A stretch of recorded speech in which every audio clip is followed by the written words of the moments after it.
Mesdames et messieurs, Mesdames et messieurs, cela fait maintenant très longtemps que je redoute ce moment, cet instant palpable. Je le redoute, car cet opéra est un des plus bordéliques qui existent. Une véritable prise de tête à résumer.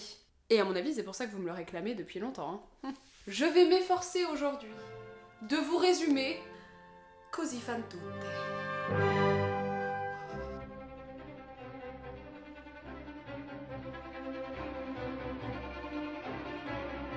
Alors, comme d'habitude, ça se passe au XVIIIe siècle en Italie. Pour rendre les choses simples, je vais mettre les blonds ensemble et les bruns ensemble, d'accord? Ferrando, le ténor, est fiancé à Dorabella, la mezzo, et Guglielmo, le baryton, est fiancé à Fiordiligi, la soprane. Il se trouve que Fiordiligi et Dorabella sont sœurs. Jusque-là, tout va bien, hyper simple. Donc, leurs chéries ne sont pas encore présentes, et les deux mecs sont en train de vanter la fidélité de leur zouze à Don Alfonso.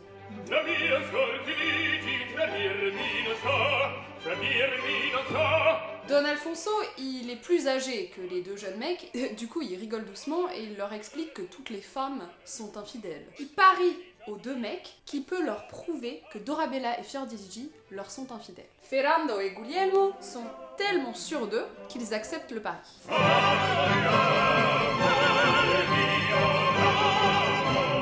Nous sommes dans le jardin de Dorabella et Fiordiligi, qui sont en train d'admirer les portraits de leur chérie dans un duo très célèbre.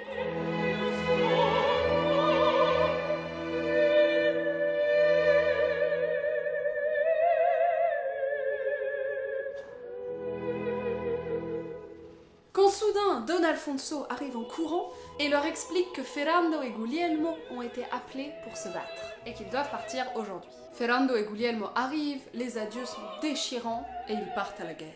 Les deux sœurs sont complètement désespérées et Dorabella pique une crise quand leur servante, la maline Despina, essaie de la réconforter.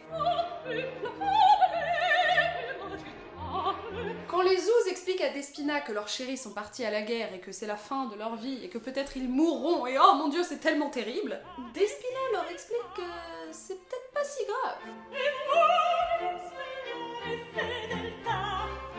Et qu'après tout, il y a d'autres mecs sur la planète. Les sœurs, un peu choquées des propos de Despina, se cassent. Don Alfonso approche Despina et lui demande, en échange de quelques pièces, de présenter deux amis à lui à ses maîtresses. Et là, débarquent Ferrando et Guglielmo, déguisés en turcs. Despina ne les reconnaît pas, mais trouve ces deux mecs un peu chelous.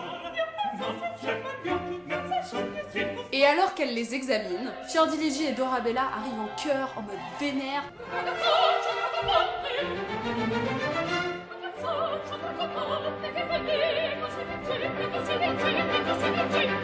C'est un de mes moments préférés de tout l'opéra, parce que ça swing de ouf. C'est là, c'est là.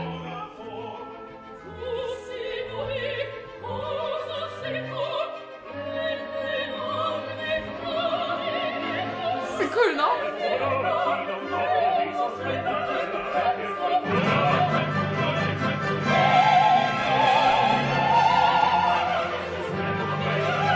Ensuite, Don Alfonso présente ses deux amis turcs aux demoiselles. C'est maintenant que vous devez me donner toute votre attention, car c'est maintenant que ça se complique. Les couples se mélangent. Ferrando va pour draguer Fiordiligi.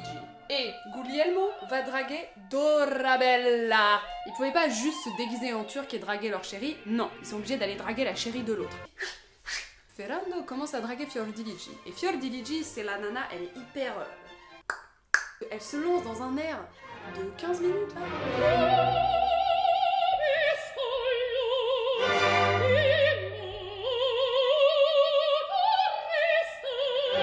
Les deux sœurs se cassent. Don Alfonso et Despina restent seuls et ils montent un plan pour amadouer les deux sœurs. Don Alfonso arrive dans le jardin où Dorabella et Fiordiligi sont allés se ressourcer. Et les deux sœurs découvrent que les Turcs ont pris du poison parce qu'elles ont refusé leurs avances. Donc là, ils sont en train de se mourir dans leurs bras en mode « Oh !» Elles se sentent mal. Et là débarque Despina, déguisée en docteur. Elle prétend sauver les Turcs.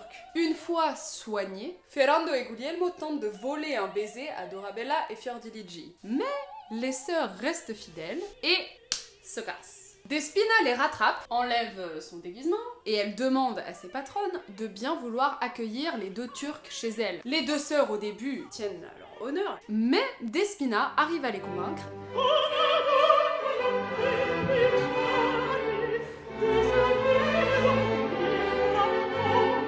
Les deux sœurs décident donc de se laisser divertir, disons, et instinctivement choisissent le fiancé de l'autre. Donc ils se draguent chacun de leur côté. Guglielmo arrive à faire craquer Dorabella, à tel point que dans leur duo d'amour, il arrive à remplacer le portrait de Ferrando par un pendentif en forme de cœur. De l'autre côté pourtant, Ferrando essaye de draguer Fiordiligi, mais Fiordiligi, elle est solide comme un roc. Ferrando se casse et Fiordiligi se lance dans un autre air de 10 minutes. Elle arrête pas cette meuf. C'est assez difficile.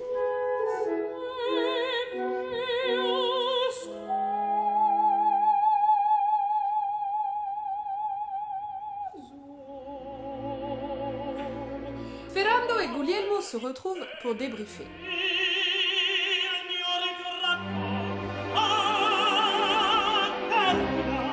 Ferrando est dans une détresse intense, mais Don Alfonso leur dit « Les mecs, le pari n'est pas fini, j'ai plus d'un tour dans mon sac ». Dorabella essaie de convaincre Fiordiligi de se marier avec les Turcs, mais elle y arrive pas.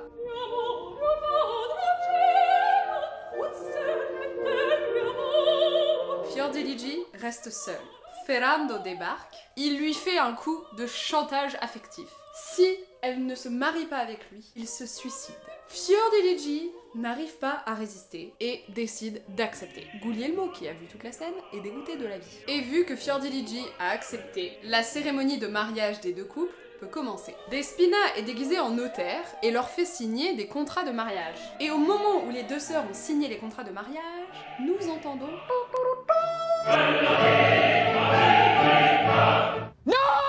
C'est le retour des soldats qui reviennent de guerre. Elle cache les Turcs dans une pièce.